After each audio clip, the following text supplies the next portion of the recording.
Egu ka dhe fatkeqësisht kanë shku deni një masë sa janë, nuk do thoja do dëmtuar, por deni farmase janë prekur marrëdhënie dhe unë mendoj se është një nga çështjet më të gabuara të institucioneve të Kosovës. Po them ajo që ka ndodhur deri më tani ndoshta dhe mund të justifikohet sepse kishim një cikël zgjedhjesh dhe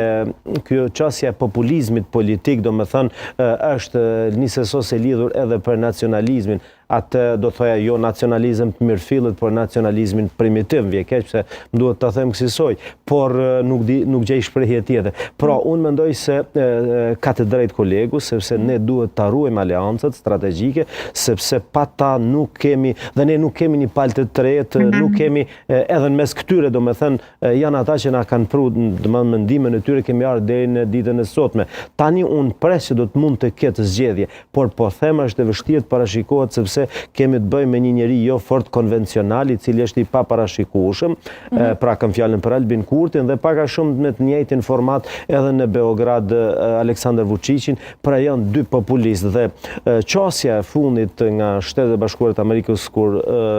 Departamenti i Shtetit fut një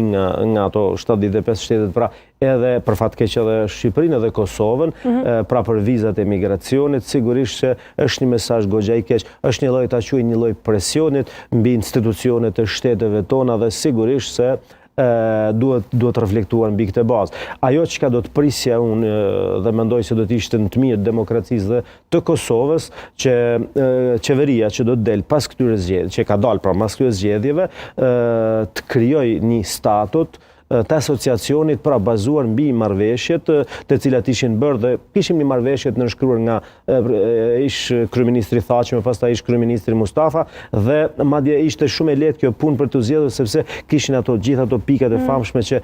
bienin ndesh me kushtetutën e Kosovës, të korrigjoheshin ato dhe mbi këto parime të krijohej një asociacion, pra i cili do të ishte ekuivalent me asociacionet standarde që nuk do të prekte as sovranitetin, as nuk do të kishte kompetenca ekzekutive dhe mbi këtë parim